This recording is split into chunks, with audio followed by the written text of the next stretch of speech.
Buenos días, estoy Dr. John Bennett, televisando de Miami. Tenemos otro en el Congreso de Tumores Cerebrales. Tenemos un placer para tener a Mauro Segura, MD, un neurocirujano de México. Él va a explicar que va a presentar. Y también tiene un huésped de El Salvador, un neurocirujano. Buenos días, César.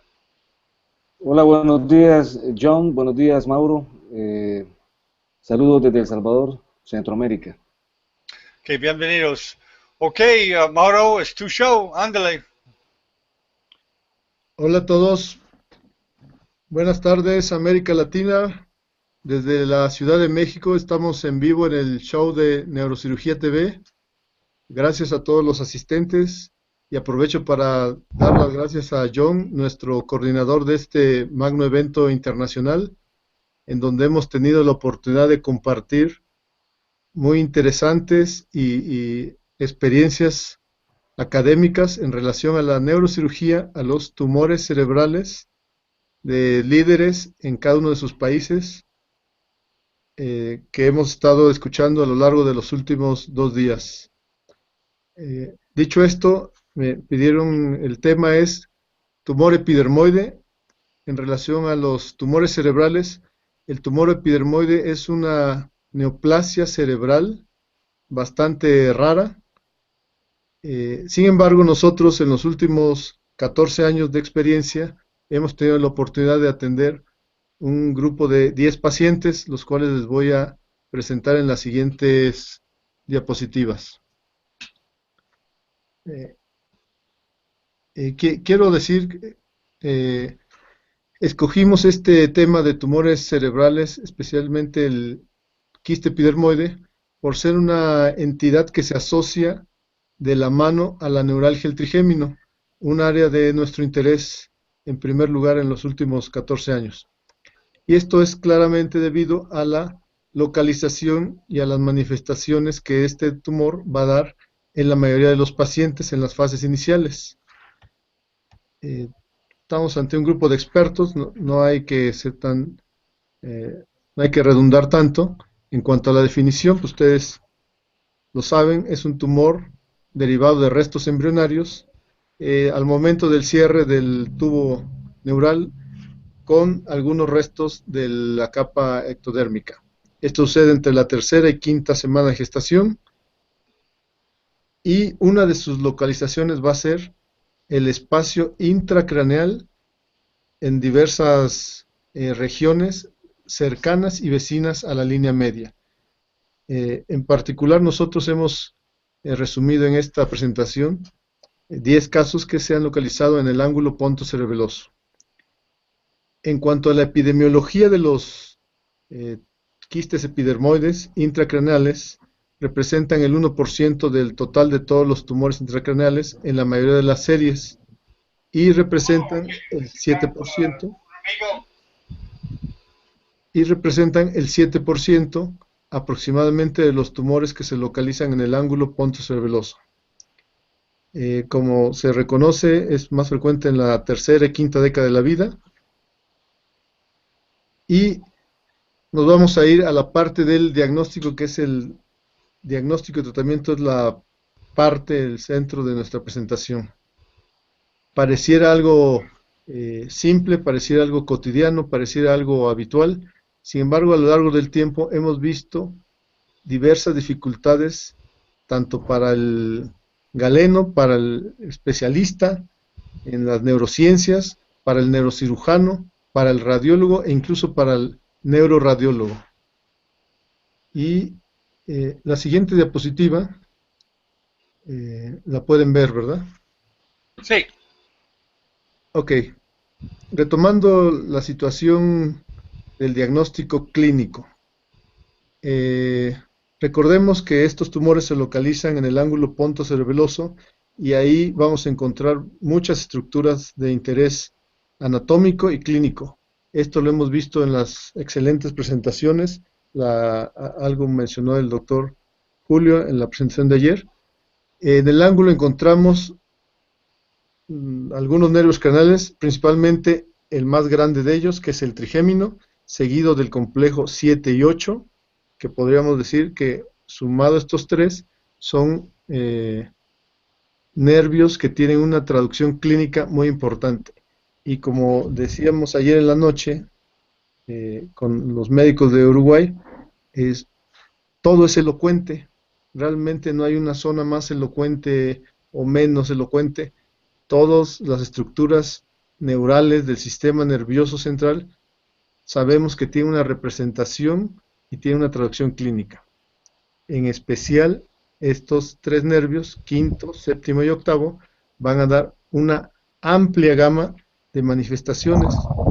Es probable que esta presentación la escuchen estudiantes de medicina, y entonces tenemos que en el quinto par craneal no solo es un nervio sensitivo, es un nervio mixto, sensitivo, motor, y con un componente también del sistema vegetativo. Por lo tanto, las manifestaciones pueden ser trastornos de la sensibilidad con hiper o hipofunción, que se traduce como dolor, parestesias, del tipo de adormecimiento, el tipo de disestesias, el tipo de hiperalgias, y en diferentes territorios de la cara, que corresponden a los territorios de B1, B2, B3, u oftálmico, maxilar y mandibular, respectivamente. Además del componente motor, que va a tener una contractura hacia los músculos macetero y temporales, o incluso movimientos o trastornos de los movimientos durante la masticación. Además de trastornos sensitivos en lo que es la mitad de la cavidad bucal. En lo que corresponde al séptimo, sabemos que el principal síntoma va a ser hiperfunción con un espasmo hemifacial, o hipofunción con una debilidad o paresia o una parálisis completa, aunado a trastornos auditivos, tinitos, aunado a dolores periauriculares o trastornos en la reflejo del parpadeo. Y en lo que respecta al octavo par, el síntoma principal sigue siendo el vértigo o trastornos en el equilibrio, que a veces se puede traducir desde movimientos de nistagmo o movimientos incluso ya en sacadas muy claras, o síntomas vertiginosos o un complejo vertiginoso muy claro. Y aunado a esto tenemos estructuras vasculares muy interesantes para el área de la neurocirugía, como son las arterias que emergen del segmento medio y alto de la arteria basilar, que en este lugar es la SUCA en español, la arteria cerebelosa superior, o la AICA en inglés, la arteria anteroinferior. Ambas pueden tener un curso ascendente o descendente. Miami, soy Dr. John Bennett. Hoy, lo siento. Ambas arterias pueden tener, la primera un curso descendente con contigüidad hacia los nervios quinto, 7 y 8, y la AICA un curso ascendente hacia los mismos nervios. Sin embargo, hay que mencionar, también lo hemos discutido con el doctor Monroy, con el doctor Julio, hay muchas variables anatómicas, hay muchas variantes en este sitio, lo cual nos da una diversidad de sintomatología. En otro tema que podremos tener con ustedes, hablaremos específicamente de la neuralgia del trigémino compresiva, pura o típica, o antes llamada idiopática. En el caso que nos ocupa ahora, esta misma sintomatología se va a ver reflejada en aquellos pacientes portadores de tumores del tipo quiste epidermoide, siendo el diagnóstico principal la neuralgia del trigémino ipsilateral. Si bien estos tumores son de crecimiento lento y de histología benigna, llegan a tener un tamaño extraordinario, incluso 12-15 centímetros, que supera los límites naturales de la tienda del cerebelo, y puede ser infra y supratentorial, puede tener un componente intraventricular a través de los agujeros de Luschka, de Magendie, o a los ventrículos tercero y laterales. ¿Sí? Esto se va dando con un proceso lento, con un crecimiento lento, y el paciente incluso llega a tener una manifestación muy florida en casos extremos. Una vez que encontramos un paciente con neuralgia del trigémino, estamos en la obligación de identificar la causa. Como pueden ver en la gráfica, en el pastel, la gráfica en pastel a mi izquierda que estoy señalando, esta es una pequeña serie que hemos revisado en los últimos 6 años, en donde 270 pacientes con diagnóstico clínico de neuralgia del trigémino han sido evaluados por un servidor y por nuestro equipo de trabajo, en donde vamos a determinar en primer lugar la causa. Esto se hace de manera clínica con la entrevista y a través de los medios actuales de telecomunicación. Siempre hacemos un estudio de imagen. En años pasados podía ser una tomografía y resonancia. En los últimos años es siempre la resonancia magnética simple con secuencia 3D volumétrica, conocido en el medio como Fiesta, por sus siglas. Estas imágenes que nos va a permitir ver si existiese o no una compresión es de poca utilidad en la mayoría de los casos cuando se trata de una neuralgia del trigémino típica. Sin embargo, es indispensable y es de altísima utilidad, y yo diría invaluable, cuando estamos hablando de este pequeño porcentaje, aquí marco como 8%. El 8% de los pacientes que padecen neuralgia del trigémino están asociados a la presencia de un tumor intracraneal. Entonces, simplemente este porcentaje justifica que se realice este estudio de imagen. Y lo preferimos muy sobremanera sobre la tomografía por la calidad de las imágenes, por la sensibilidad, por la información que nos puede dar para identificar en una inmensa mayoría, prácticamente el 99%, el tipo de tumor, el sitio de origen y las características, siendo los principales los que vemos aquí: quiste epidermoide, cordoma, meningioma, neurinoma, algunas metástasis probables o algunos carcinomas. Esto es lo que hemos encontrado en nuestra serie. Reitero, es para no dejar aquí inconcluso o dejar una duda a los estudiantes de medicina, a los neurólogos, a los radiólogos generales que no tienen esa experiencia diaria con tumores cerebrales. La resonancia magnética de la actual de 1.3, 1.5 o de 3 teslas nos permite identificar con en un bajo porcentaje, cercano al 8-10%, la compresión vascular. Sin embargo, nos demostrará que hasta el 8% de estos pacientes tienen alguno de los diferentes tipos de tumores que se localizan en el ángulo pontocerebroso. Esta es razón más que suficiente para realizar el estudio de escrutinio en las primeras consultas. Si analizamos este grupo, en nuestra casuística corresponde a 21 pacientes que tienen los diferentes porcentajes que aquí podemos ver, y sobresale que prácticamente la mitad, el 45% de nuestros pacientes, hemos encontrado la presencia indudable de un quiste epidermoide, lo cual es bastante característico. Aquí está. Ok.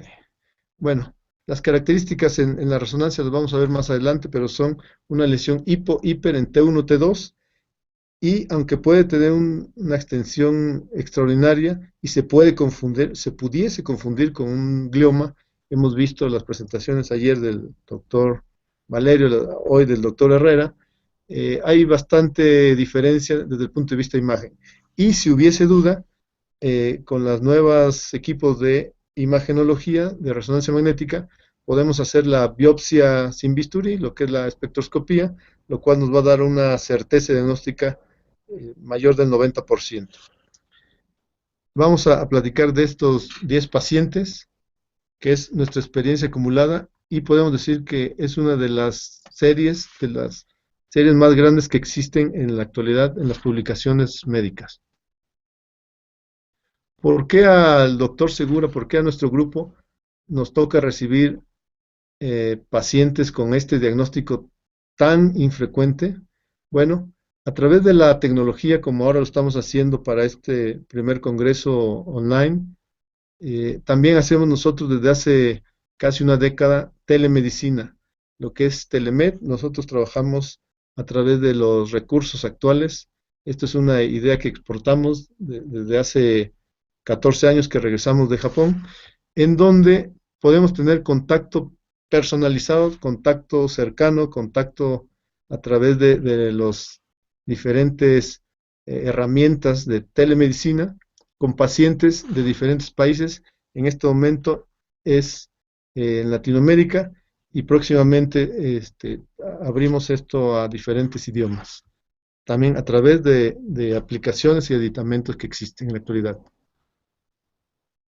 Así tenemos, y llama mucho la atención, que de nuestra serie, iniciada en 2010 a la fecha, estamos hablando de 270 pacientes que han recibido el beneficio de la cirugía. 60% han viajado de cualquier ciudad de nuestro país, de México, de la ciudad más al norte, Tijuana, hacia el sur, hacia el este, y tenemos acá diferentes registros de pacientes. Sobresalen gente que hace el viaje desde Colombia, Ecuador, Perú, sobre todo, y algunos otros países, ¿no? Y aquí podemos ver la tendencia a lo largo del tiempo. Entonces, en este universo, y si recordamos que corresponde al 8%, y de ese 8%, la mitad corresponde a quiste epidermoide del ángulo cerebeloso, bueno, es lo que nos ha permitido tener la experiencia que ahora estamos compartiendo con ustedes. En la siguiente diapositiva que están ustedes viendo, aquí analizamos de manera sucinta nuestra experiencia en cuanto a la distribución por grupos de edad. En décadas, esta es una distribución arbitraria, pero podemos ver algunas cosas muy interesantes. La curva que estoy en este momento apuntando es una línea azul oscura, corresponde a la curva que está y aparece en la mayoría de las publicaciones anglosajonas, en donde podemos ver la curva de House, un predominio hacia los 40 y 60 y 70 años de pacientes con neuralgia del trigémino y con una tendencia hacia la tercera edad que llamamos 80-90 años, 70, 80 y 90 años. Sin embargo, y quiero que pongamos atención aquí, en la segunda línea que estoy en este momento señalando, podemos ver completamente una curva de Gauss muy diferente, ¿sí? Esta se extiende en las primeras décadas y empieza con la segunda década de la vida, entre 10, 19 años. Podemos ver que aquí hay un gap, una diferencia que es muy notable entre las publicaciones anglosajonas y lo que nosotros venimos observando de nuestra población latina. Y esto tiene varias explicaciones. Por otro lado, este es un análisis quirúrgico de 270 pacientes. Nosotros tenemos un 16% de pacientes mayores de 70 años, como pueden ver en las últimas desviaciones, lo cual resulta muy interesante porque algunos pacientes tienen neuralgia pura, algunos pacientes tendrán un quiste epidermoide, pero la solución es quirúrgica.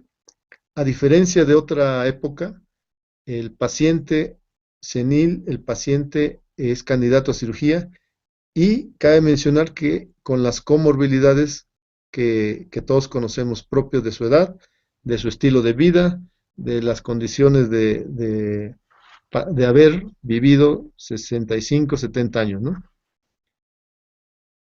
Por otro lado, en esta curva, en esta gráfica, vemos que resaltan aquí pacientes de la segunda década va subiendo la tercera década y aquí ya la cuarta década de la vida empiezan a igualarse a la gráfica anterior. Esto lo hemos analizado y hay varios factores. El primero de ellos, la atención a través de nuestro servicio de telemedicina, la atención en países latinoamericanos por la accesibilidad resulta un poco incongruente, pero es más accesible que un paciente se atienda más rápido en nuestros países que en Estados Unidos, por las cuestiones de servicios de salud, por lo que discutíamos ayer con John, Valerio y Griselda, el sistema de seguridad jurídico de salud es muy diferente en Estados Unidos a nuestros países. Tenemos más cercanía, más comunicación y podemos atender al paciente y pedirle un estudio. En este momento yo asevero que está justificado, pero que en publicaciones podría no estar justificado pedir una resonancia en la primera consulta. Entonces es una diferencia.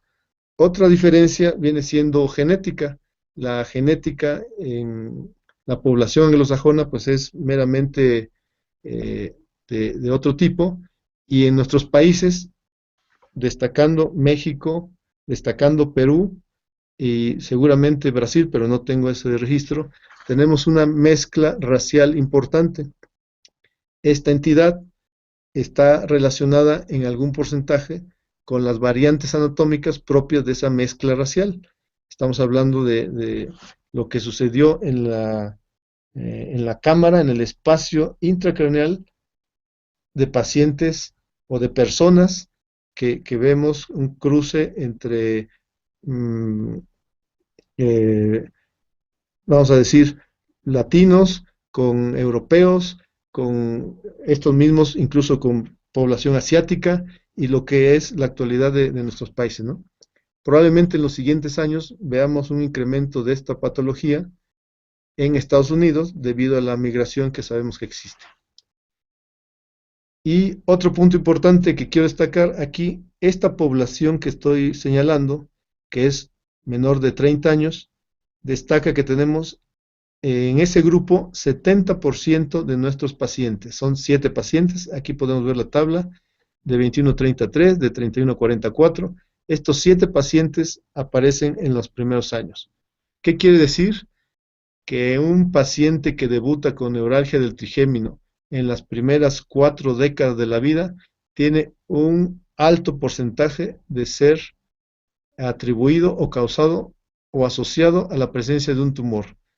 Entre ellos el quiste epidermoide, sin embargo existen los otros que les hemos venido mencionando.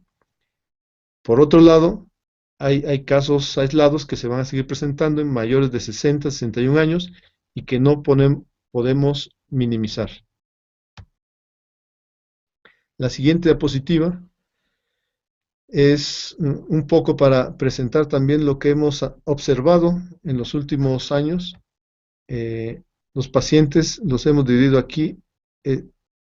Esta propuesta fue presentada hace 2 años en el Congreso de Miami con el doctor José Valerio, y vemos en la fase inicial la mitad de los pacientes están en esta fase, ¿sí? Sin embargo, regresando a la diapositiva anterior, cualquiera de estos pacientes podría estar causado por la presencia de un tumor.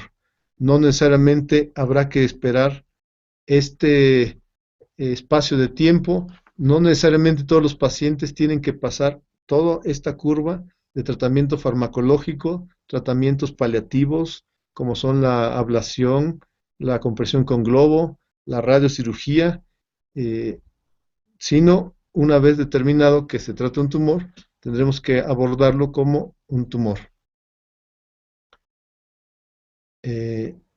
Bueno, aquí para el diagnóstico de imagen les voy a presentar unos breves videos que hemos reconstruido con los estudios de 3D. Hay que mencionar que en los últimos años ha avanzado la tecnología y nos permite tener estas imágenes. La tomografía es algo que ya se sabe hace muchas décadas, tiene poca utilidad en la fosa posterior, excepto en lesiones muy grandes, evidentes, en donde pues todavía tiene ventajas la resonancia sobre la tomografía. En este pequeño video pueden ver, es una mujer joven del grupo, veintitantos años, y aquí voy a poner el cursor. Llama la atención, esta imagen es un poco ISO intensa, este es simple, sin embargo, es evidente que tiene una neoplasia. Vemos cómo se extiende, lo voy a pasar otra vez. Si observamos aquí el ángulo, por favor, aquí vemos cómo ya se nota una diferencia en la cisterna, vemos una deformidad desde el bulbo, vemos esta imagen que se extiende incluso hasta el conducto auditivo interno, y vemos esta forma característica bi o multilobulada, que en T1 y T2 corresponde a un quiste epidermoide. ¿Sí? Ese es un ejemplo. Quiero decirles que de esa paciente nosotros mismos habíamos recibido la tomografía. En la tomografía se veía algo muy discreto, se veía una imagen sospechosa de una cisterna discretamente amplia, pero no veíamos nada. Por lo tanto, reitero, no tiene utilidad la tomografía en el diagnóstico para quiste epidermoide. Este es otro paciente. Este es otro paciente, es un joven, también, 30 y tantos años, y corresponde también la misma lesión, pareciera incluso la misma imagen, pero no. Este es un joven que debutó con una neuralgia. Característicamente la neuralgia en los jóvenes es muy intensa, es rápidamente refractaria a tratamiento farmacológico y rápidamente alcanzamos dosis altas, dosis terapéuticas y más que terapéuticas, y esto debe hacer sospechar al clínico en requerir un estudio de imagen y en pensar que es una neuralgia secundaria A. La voy a pasar otra vez para que veamos las características de imagen. Se observa una discreta simetría, ¿sí? Y sí quiero presentarles aquí bien el nombre, porque pareciera que es la misma, pero no. Este es Javier, es masculino, también en el lado izquierdo. Vemos aquí las estructuras vasculares, cómo están envueltas, y sabemos que el tumor está localizado en el espacio subaracnoideo, que rodea, envuelve, pero no infiltra estas estructuras. Aquí me regresé al anterior, aquí pueden ver, ella es Mayra. Todos ellos nos han dado permiso para presentar esto por lo interesante de su caso. Y podemos ver, es un poco más grande el tumor que el del joven. Aquí vemos la extensión, vemos cómo no infiltra, vemos cómo está bien delimitado y característicamente, como ustedes saben, no refuerza con el medio de contraste, únicamente tiene las características de grasa al hacer las diferentes secuencias en T1 y T2, y a veces puede haber un componente intraaxial, pero es que se va introduciendo, va extendiendo a través de alguno de los surcos y las fisuras. Nunca infiltra el parénquima.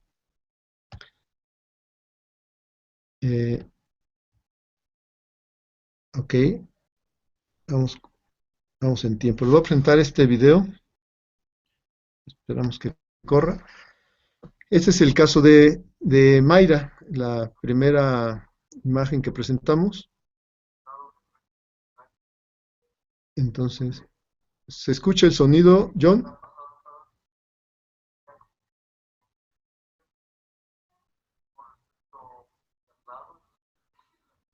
Bueno, aquí estamos describiendo las características macroscópicas del tumor. Okay. ¿Se escucha, John? No puedo escuchar video. Ah, ok.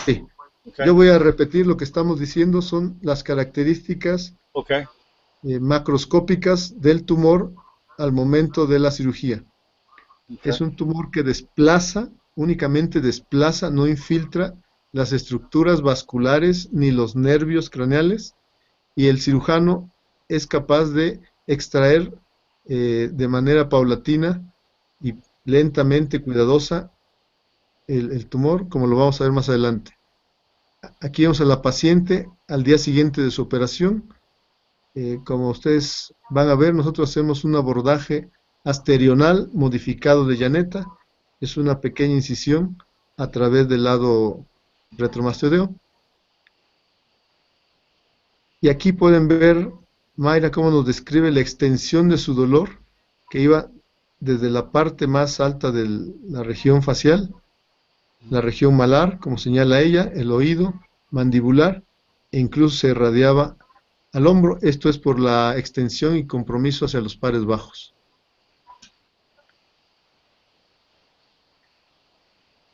Ella en su localidad fue manejada como una neuralgia típica, y cuando llegó con nosotros con la tomografía, evidentemente dudamos del diagnóstico, no es un diagnóstico claro en la tomografía, y le pedimos que se hiciera la resonancia magnética. Esto se hizo en el hospital. En el hospital que trabajamos contamos con servicio 24 horas y podemos hacer un estudio de esta calidad inmediatamente.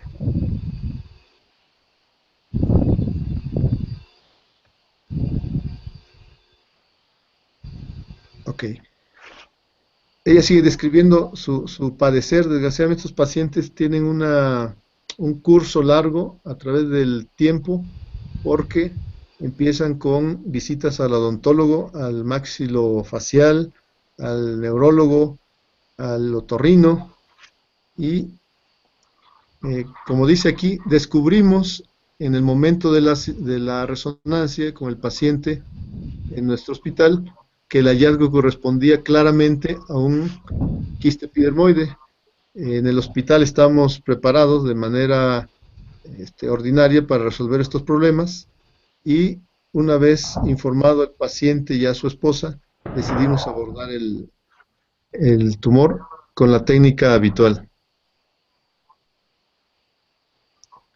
Las características propias del tumor: en joven, un dolor refractario rápidamente en el transcurso del tiempo. Okay. Aquí vemos, es el mismo estudio. Aquí la flecha señala claramente la parte más oscura, que corresponde a una imagen ISO intensa, que ocupa toda la cisterna del ángulo pontoceluloso. Tiene una extensión hacia la cisterna interpeduncular, hacia la región prepontina, y aquí tenemos una vista quirúrgica a través del microscopio de alta definición quirúrgico. Podemos ver, donde está mi pointer, las características del tumor perlado, descrito desde su inicio con esto de nombre. Aquí nosotros vamos extrayendo de manera cuidadosa este material sebáceo. Vamos a ver más adelante, en donde tenemos que evitar lesionar las estructuras aledañas, y tenemos que cuidar la integridad de las mismas. Al final del procedimiento, aquí nuestra paciente señala toda esa parte tiene hipoestesia. Es un trastorno de la sensibilidad postoperatoria esperada en su caso, debido a la manipulación, y se observaron el transoperatorio. Los nervios incluso están un poco elongados, se nota por la desviación, por el desplazamiento que había sufrido en el momento del crecimiento tumoral. Este es el segundo paciente que les quiero mostrar. Pueden ver, joven, 23 años, por situaciones personales tuvo que viajar con su hijo, y se repite la misma historia. Es un paciente que rápidamente tiene un dolor refractario, y aquí estamos en la visión quirúrgica. Aquí podemos ver, es otra vez del lado izquierdo, el abordaje retromastoideo. A través de, nosotros hacemos el abordaje del tamaño de la broca, son 18 milímetros. A través de ese agujero podemos extraer la mayor parte del tumor. En algunos casos será necesario ampliar el abordaje, o en algunos otros casos que tuviera un componente supratentorial, podemos hacer un abordaje anterior. Sin embargo, en el caso que nos ocupa, podemos ver las características del tumor, y esta pseudomembrana que habían descrito anteriormente los patólogos no corresponde más que a la membrana aracnoidea, en su componente visceral, que puede estar cubierta por material sebáceo, el material propio del tumor, que puede estar con proceso inflamatorio, es una aracnoiditis asociada a un tumor. Sin embargo, es importante extraer la mayor parte del tumor, cuidando siempre la integridad de las estructuras. Aquí podemos ver el fondo, hay un proceso inflamatorio, ahí se queda. Podemos ver a trasluz que también hay un poco de tumor, vamos a ir por él. Y en los casos como nosotros tenemos acceso a endoscopía, hacemos una revisión endoscópica, una cirugía asistida por endoscopía, para ver remanentes y después extraerlos a través de la visión microscópica. Nosotros preferimos la extracción microscópica con ambas manos, con la técnica como se conoce, y la visión endoscópica solo para visualizar los ángulos que se nos pierden a veces por la anatomía. Aquí podemos ver cómo una vez que habíamos retirado lo grueso, hicimos una revisión y encontramos todavía este componente basal residual. Se sigue haciendo una extracción. Quiero mencionar que aquí la cámara está acelerada, pero hacemos esta cirugía de manera muy cuidadosa para evitar lesionar estas estructuras vasculares. Aquí es importante cuidar, evitar, y si observamos un vasoespasmo arterial, en ese momento hacer medidas para revertirlo. Seguimos aquí viendo la extracción. En una de las partes más extremas vemos cómo se puede aspirar gentilmente. No es indispensable, pero quienes tenemos el recurso podemos usar un aspirador ultrasónico o podemos usar el simple aspirador habitual. Aquí si ven el nervio que estoy aquí señalando y las estructuras vasculares están elongadas, deformadas por la presencia per se del quiste.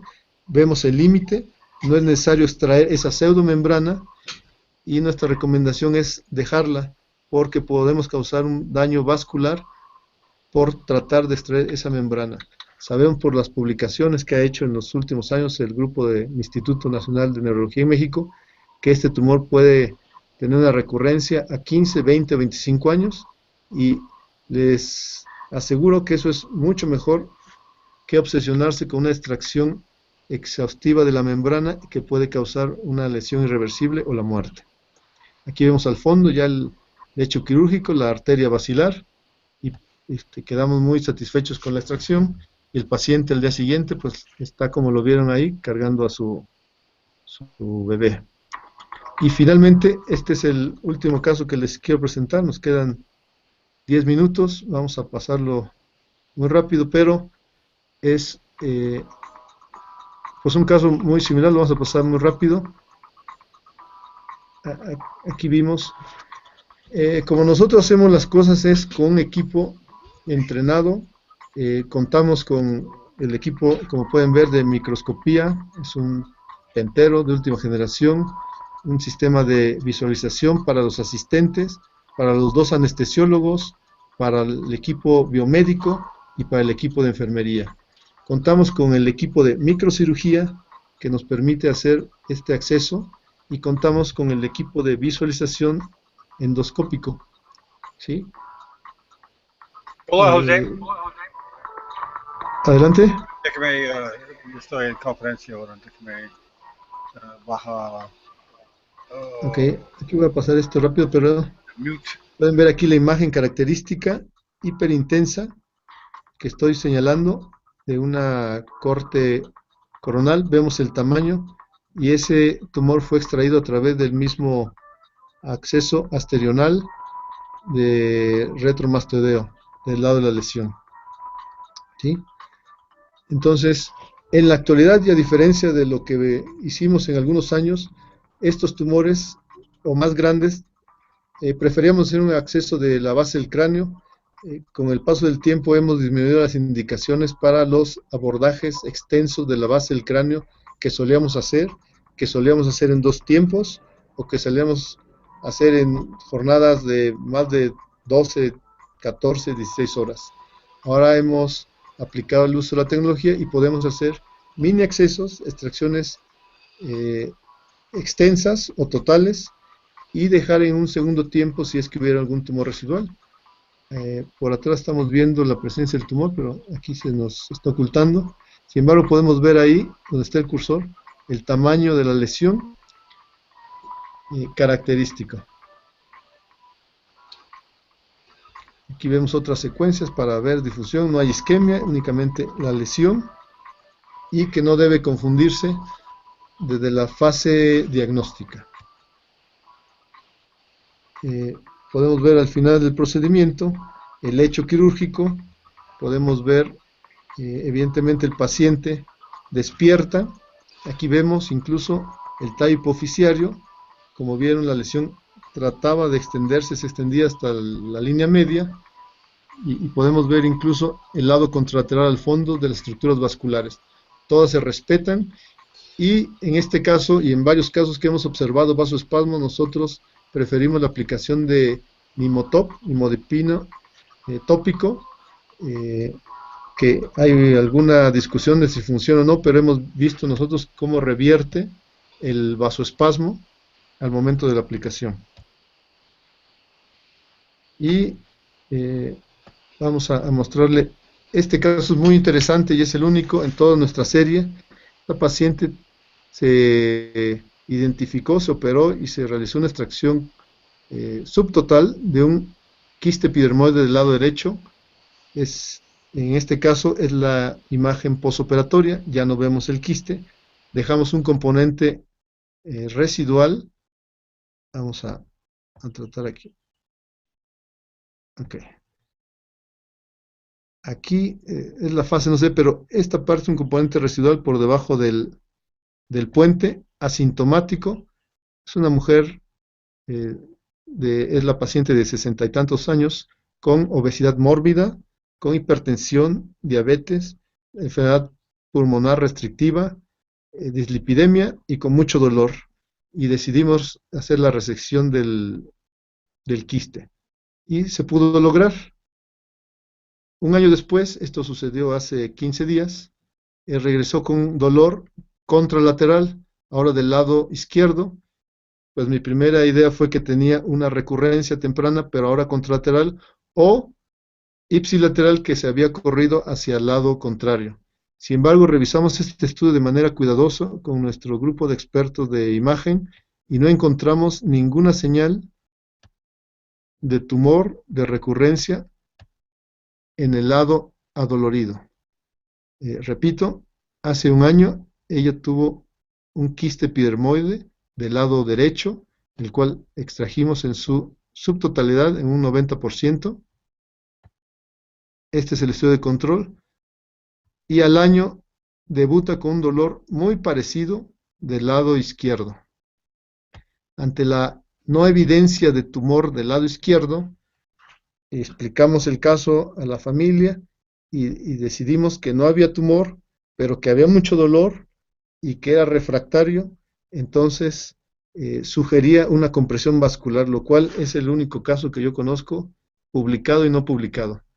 Realizamos la cirugía y se pudo hacer, este es su resumen, una neuralgia bilateral de un lado compresivo, del lado derecho, y del lado derecho es tumoral y del lado izquierdo compresivo. Esta es una vista del abordaje microquirúrgico del lado izquierdo. Aquí el paciente está como viene en la imagen, en decúbito lateral. Vemos el abordaje retromastodeo, donde está aquí mi pointer, corresponde a la zona de la tienda. Del otro lado corresponde a la zona de la punta del peñasco. Vemos el trayecto de la raíz del trigémino. Estamos haciendo una cuidadosa búsqueda del quiste epidermoide, lo cual evidentemente no se encuentra, pero es evidente que vemos aquí esta arteria doble, es la SUCA con una variante doble, comprimiendo de manera íntima, evidente. Aquí vemos como del otro lado hay una compresión venosa, la cual podemos coagular, y a la paciente se le colocó el material aislante, tanto en la compresión venosa en el borde inferior, como en la compresión arterial doble en el borde superior. Es para nosotros indispensable y lo decimos todos los días, el diagnóstico es clínico, el estudio de imagen nos va a apoyar para descartar tumores y en el caso de esta paciente con un tumor previo del lado contralateral, pues nos permitió confirmar el diagnóstico y hacer nuestro tratamiento quirúrgico. Lo voy a cortar por cuestión de tiempo. Esto es nuestra casuística hasta la fecha, lo cual corresponde de este total de descompresiones microquirúrgicas. Nosotros le hemos cambiado el término porque la descompresión no es solo vascular, también es aracnoidea y puede ser tumoral o resección ósea. Hay una publicación que acaba de salir del doctor Revuelta de una ampliación de la craneectomía. Y aquí vemos nuestros 10 pacientes corresponden al 8% de nuestro universo. Al resto de pacientes hacemos procedimientos convencionales. Y para ambos grupos, para el grupo de tumores, para el grupo de neuralgias típicas, a la fecha tenemos una mortalidad de 0, con estos datos de recurrencia, compresiones o complicaciones vasculares isquémicas 0.7 y compresiones que llamamos menores pero no menos importantes como son la parálisis facial, hipoacusia, pérdida del reflejo corneal o fístula de líquido cerebeloso, lo cual corresponde a 4 pacientes. Con esto terminamos en tiempo, pero quiero recordarles, quiero hacerles la invitación a todos ustedes a este Foro Internacional Latinoamericano. El 20 al 23 de julio de este año tendremos en Isla Navidad un hermoso lugar, el 19 Congreso de la Sociedad de Cirugía Neurológica de Occidente. Es por mucho el segundo congreso más importante en México, donde se va a homenajear al doctor Edgar Natal Vera, que todos ustedes conocen, líder en Latinoamérica en la cirugía vascular, es amigo personal, profesor de varios de nosotros, y el tema es la cirugía vascular en Latinoamérica. Bienvenidos todos. Gracias, John. Oh, muchas gracias, Mauro. Buena presentación, bien ilustrada. Espero que podamos televisar esta conferencia. Dice hola, José Valerio. Quiero que tú encuentres. Tal vez no conoces. José, ¿tú estás allá? Sí, ¿qué tal? ¿Cómo estás? Digo hola, Mauro Seguro. No puedo ver su cara. Su cámara no sirve hoy, pero no sé si tú conoces Mauro. Es que Mauro es un fantasma. ¿Tú conoces Mauro? Claro que sí. Oh, my, tú conoces todo el mundo. Todos conocemos a Valerio. Ok, ¿y tú conoces a César? También, ¿cómo estás, César? Hola Valerio, ¿qué tal? Mucho gusto, un placer saludarte. Igual. La distancia, tan lejos de distancia y tan cerca por el internet. Correcto, la tecnología es valiosísima. No hay ahora. Y Mauro, mucho gusto en presentando. Y si tú quieres quedar, José va a hacer una presentación sobre los avances en la gestión de los glioblastomas. Claro, aquí nos quedamos. Ya Okay. Bienvenidos a quedar.